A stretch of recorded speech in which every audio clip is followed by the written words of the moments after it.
देखिए, ये बैलेट का सवाल तभी उठता है जब ये चुनाव हार जाता है। अभी झारखंड में गठबंधन की जीत हुई है, तब तो उन्होंने यह नहीं कहा कि भाई झारखंड की जो जीत है वो फर्जी जीत है। और झारखंड में जिस तरह से इनको फायदा हुआ, तो इनको ये भ्रम हो गया है कि हमारा फायदा ही है। ये किसी परिस्थिति की वजह से हेमंत सोरेन और दूसरे गठबंधन में रहने की वजह से इनको फायदा हुआ। और ये तो बिहार के लीडर हैं, और बिहार में 4 सीट इन्होंने लड़ा। एक जगह तो प्रदेश अध्यक्ष जगदा बाबू के भी लड़के लड़े। उपचुनाव की बात कर रहे हैं। हाँ, उपचुनाव की बात मैं कर रहा हूँ। चारों सीटों पर जिस तरह की हार हुई है इनकी, तो मुझे लगता है कि कार्यकर्ता संवाद यात्रा करने से पहले कार्यकर्ताओं को समझने की जरूरत है कि कार्यकर्ता को चाहिए क्या। तो आप समझ लीजिए कि जिस पार्टी के प्रदेश अध्यक्ष उपचुनाव हार के बाद कार्यालय नहीं आए हों, उस पार्टी के नेता कार्यकर्ता संवाद यात्रा में निकले हों, तो संवादहीनता की स्थिति यह है कि प्रदेश अध्यक्ष और पार्टी के नेता में जब संवाद नहीं है तो कार्यकर्ता से क्या संवाद होगा। चुनाव में जब आप जाएंगे तो आपके 5 साल के आपके काम के अनुभव के आधार पर लोग आपको वोट करेंगे। आपने जब आप सत्ता से बाहर हो गए तो आपको सदन इतना बुरा लगने लगा कि आप मानसून सत्र को ही पूरी तरह से आपने खारिज कर दिया। तो ये तो देखिए, एक तरह से कहिए कि टूरिस्ट प्लेस की तरह बिहार को समझते हैं।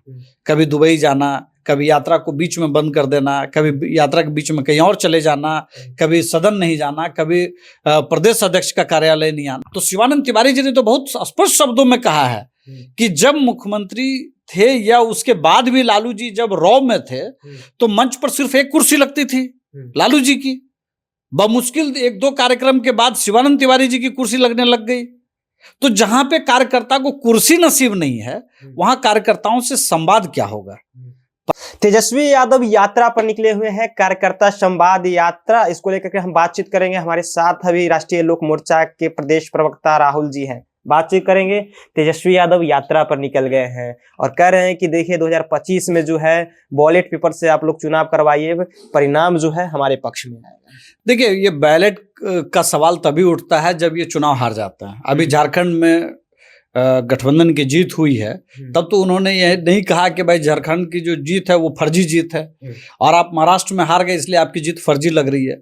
मतलब अगर आपके हित में सारी चीजें हो जाएं तो सब कुछ अच्छा है, और जैसे ही आप सत्ता से बाहर हो जाएं तो सब बुरा है। ये नजरिया तो बेहद खराब है। मुझे लगता है कि इस तरह की बातों से बचना चाहिए। और झारखंड में जिस तरह से इनको फायदा हुआ, तो इनको ये भ्रम हो गया है कि हमारा फायदा ही है। ये किसी परिस्थिति की वजह से हेमंत सोरेन और दूसरे गठबंधन में रहने की वजह से इनको फायदा हुआ। और ये तो बिहार के लीडर हैं, और बिहार में 4 सीट इन्होंने लड़ा।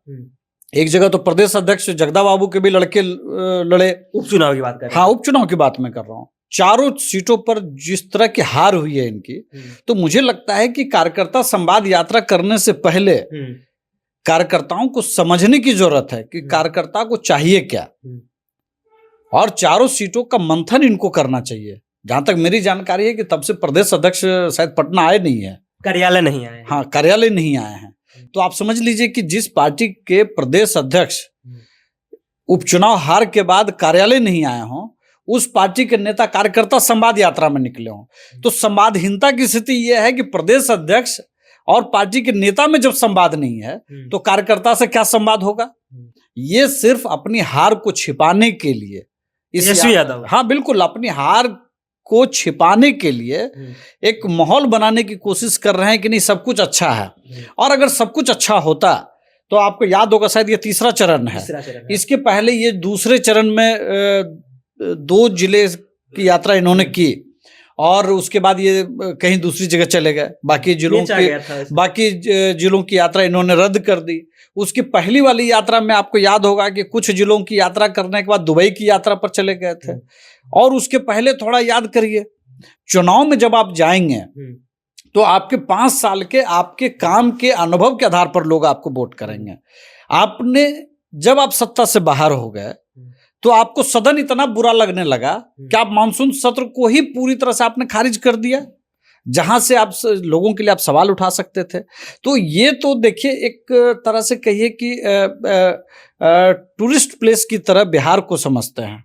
कभी दुबई जाना, कभी यात्रा को बीच में बंद कर देना, कभी यात्रा के बीच में कहीं और चले जाना, कभी सदन नहीं जाना, कभी प्रदेश अध्यक्ष का कार्यालय नहीं आना। मुझे तो लगता है कि आरजेडी के अंदर जो संवादहीनता है, और छोड़िए संवादहीनता की बात, मैं क्या करूं, अभी इनके बड़े नेता हैं शिवानंद तिवारी जी, उन्होंने किस तरह के आरोप लगाए हैं, और खास करके लालू जी इतने सीनियर लीडर हैं और उनकी जो कार्यशैली रही है, कार्यकर्ताओं के साथ उनका क्या रहा है व्यवहार, अगर आप उनकी चिट्ठी को पढ़ेंगे तो शिवानंद तिवारी जी ने तो बहुत स्पष्ट शब्दों में कहा है कि जब मुख्यमंत्री थे या उसके बाद भी लालू जी जब रॉ में थे तो मंच पर सिर्फ एक कुर्सी लगती थी लालू जी की, बमुश्किल 1-2 कार्यक्रम के बाद शिवानंद तिवारी जी की कुर्सी लगने लग गई।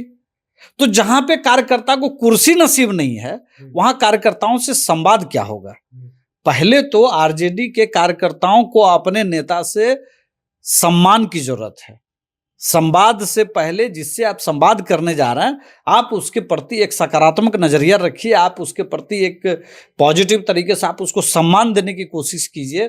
आज मुझे तो ये भी जानकारी है कि उस पार्टी को 2 लोग चला रहे हैं, 2 लोग राज्यसभा में है और दूसरे भी राज्यसभा में है। मुझे अलग से कुछ कहने की जरूरत नहीं है। अब मनोज झा की बात, मैं किसी का नाम क्यों लूं, लेकिन सभी को पता है कि 2 व्यक्ति जो राज्यसभा में हैं वो तेजस्वी जी को चला रहे हैं। संगठन नाम की कोई चीज नहीं है वहां पे। तो इस तरह की चीजों को अगर आप देखेंगे, आप बताइए मुझे कोई एक पार्टी एक ऐसी बताइए जहां प्रदेश अध्यक्ष के लड़के चुनाव हार गए हों, तीसरे नंबर तो वो छोड़िए ना, चुनाव हार गए, उसके बाद क्या प्रदेश अध्यक्ष कार्यालय आने बंद कर देंगे और इसी बीच पार्टी का कार्यक्रम भी शुरू हो जाएगा। तो ये जो संगठनात्मक जो पूरा जो वो है वहां पे ढांचा, वो एक व्यक्ति से शुरू होता है और एक व्यक्ति पर खत्म होता है, और उस व्यक्ति को प्रोटेक्ट करने के लिए या उसको संचालित करने के लिए 2 व्यक्ति हैं जो राज्यसभा उनको मनोनीत कर दिया गया है कि भाई चलिए तुमको जो है क्रीम पोस्ट मिल गया, बाकी कार्यकर्ता हवा खाए। तो उस पार्टी में कार्यकर्ता संवाद आप चाहे जितनी कर लीजिए, चरण छूने के अलावा कोई विकल्प वहां पे नहीं है। कुर्सी पर आपको बराबरी में बैठने का अधिकार नहीं होगा।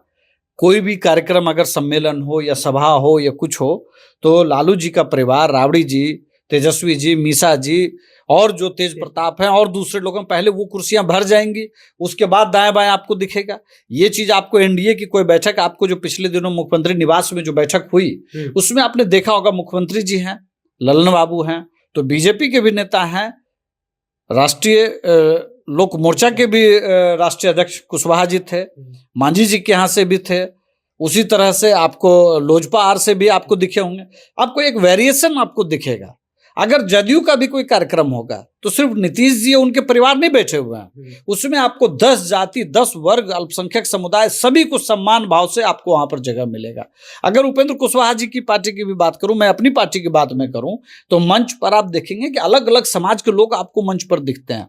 लोजपा रामविलास में भी आपको मंच पर कार्यक्रमों में आपको तिवारी जी मिल जाएंगे, हुलास पांडे जी मिल जाएंगे और भी कई लोग आपको मिल जाएंगे। एक परिवार का सिर्फ कब्जा हर कार्यक्रमों में उस तरह से नहीं होता है जिस तरह से आरजेडी के अंदर होता है। आप परिवारवाद होना एक बात है, लेकिन हर जगह पर परिवार के लोग राजनीति में सक्रिय हैं तो कहीं ना कहीं वो आएंगे, लेकिन हर कुर्सी पहले उसी के लिए आरक्षित हो जाए, मुझे लगता है कि ये कार्यकर्ताओं का सम्मान तो नहीं है और ये संवाद फिर करने का कोई मतलब नहीं है। आप तेजस्वी यादव की यात्रा पर बोल रहे हैं, एक तरफ नीतीश कुमार भी यात्रा पर निकलने वाले हैं, उसको लेकर के कहा जा रहा है कि 225 करोड़ कि खर्च है, इस पे जनता का ये पैसा है, नीतीश कुमार पार्टी का प्रचार करने जा रहे हैं। नहीं, पार्टी का प्रचार करने नहीं जा रहा है। नीतीश कुमार जी ने जो काम किया है वो आज नहीं 10-20 साल बाद लोगों को समझ में आएगा। महिलाओं को लेकर के जो उन्होंने सम्मान का भाव उन्होंने रखा है और उनको बिहार की तरक्की में जिस तरह से महिलाओं को आगे बढ़ाने का उन्होंने, चाहे नौकरियों में, चाहे जीविका के माध्यम से उनको कर्ज दे करके बिल्कुल सस्ती दरों पर कर्ज दे करके स्वरोजगार में और महिलाओं को स्वावलंबी बनाने के लिए जो प्रयास किए हैं माननीय मुख्यमंत्री जी ने, उसका जीडीपी, बिहार के जो जीडीपी में जो ग्रोथ में जो योगदान है, मुझे लगता है कि आने वाले 10 सालों में वो बहुत बड़ा फर्क दिखेगा। एक साइकिल योजना का सवाल सिर्फ नहीं है कि छात्रों को साइकिल मिल गया, छात्राओं को, और उसका एक बहुत बड़ा फर्क पड़ा, वो एक टोकन था। उसके बाद आप देखेंगे कितनी तरह की योजना है, महिलाओं में 33% पुलिस को लाने की योजना, चाहे शिक्षकों में या स्वास्थ्य विभाग में या कार्यालयों में या बीपीएससी की नौकरियों में, हर जगह जो महिलाओं को जो भूमिका मिली है है, और जो लाखों जीविका समूह हैं उसके माध्यम से जो महिलाओं को स्वावलंबी बनाने का प्रयास है, मुझे लगता है कि इसके प्रचार प्रसार और महिलाओं को मुख्य धारा में लाने के लिए 225 करोड़ नहीं, 2025 करोड़ भी अगर खर्च हो तो मुझे लगता है कि बिहार को इसका जो रिटर्न मिलेगा वो बहुत व्यापक होगा। और जो लोग अर्थव्यवस्था को नहीं समझते हैं, जो लोग इकोनॉमिक ग्रोथ को नहीं समझते हैं कि विकास कैसे हासिल किया जाता है किसी पीछे रह जाने वाली अर्थव्यवस्था को, जिन देशों ने महिलाओं की भागीदारी को कार्यबल में बढ़ाया है, वर्कफोर्स में बढ़ाया है, उस देश की जीडीपी में कई गुना उछाल देखा गया है। तो बिहार के अंदर जो ग्रोथ रेट आज की तारीख में आप देख रहे हैं, लंबे समय से 10% के आसपास या उससे ऊपर बना हुआ है, तो उसमें महिलाओं की बड़ी भूमिका है। तो अगर 225 करोड़ उनके लिए अगर हम खर्च कर रहे हैं तो इसको एक पार्टी के प्रचार प्रसार के तौर पर देखेंगे। इनको तो लगता है कि सारा धन उनको मिल जाए, नौकरी के लिए जमीन ले लेंगे, ट्रांसफर के लिए पैसा ले लेंगे। भाई जो व्यक्ति इससे ज्यादा नहीं सोच पा रहा है, वो 225 करोड़ से जो महिलाओं के लिए जो उनके बीच संवाद होगा, उनके बीच जागरूकता की जाएगी, उनके बीच प्रचार प्रसार किया जाएगा, उनको कैसे मुख्य धारा में लाया जाए, उसके लिए काम होगा। इसके लिए अगर 2000 करोड़ भी खर्च हो तो मुझे लगता है कि बिहार सरकार को करना चाहिए। लेकिन विपक्ष तो बोल रहे हैं कि ये नीतीश कुमार की अंतिम यात्रा है। विपक्ष तो बोल रहा था ये चारों विधानसभा चुनाव में हम लोग जीरो पर बोल्ड हो जाएंगे। विपक्ष तो बोल रहा था, बड़े बड़े साइफोलॉजिस्ट जो आजकल राजनीति करने लग गए हैं, वो कहे थे कि 5 सीट 29 चुनाव नहीं जीतेंगे। तो बिहार में तो 29 सीट लोकसभा में चुनाव जीत गए हम लोग। तो ये जो विपक्ष क्या कहता सो छोड़िए ना, विपक्ष क्यों कहेगा कि हम हार रहे हैं? अभी कहेगा, जब हार जाएगा तो आपको पता चल जाएगा, सबको पता चल जाएगा। चलिए, तो हमारे साथ बातचीत कर रहे थे राष्ट्रीय लोक मोर्चा के प्रदेश प्रवक्ता राहुल जी। हमने तमाम मुद्दे पर बातचीत किया है, जिस तरह से तेजस्वी यादव की यात्रा हो या फिर नीतीश कुमार की यात्रा हो, तमाम मुद्दे पर उन्होंने अपनी प्रतिक्रिया दी है। आपकी क्या प्रतिक्रिया है? अपनी प्रतिक्रिया नीचे कमेंट बॉक्स में रखिएगा। आप देख रहे थे जनता जंक्शन। बहुत बहुत धन्यवाद।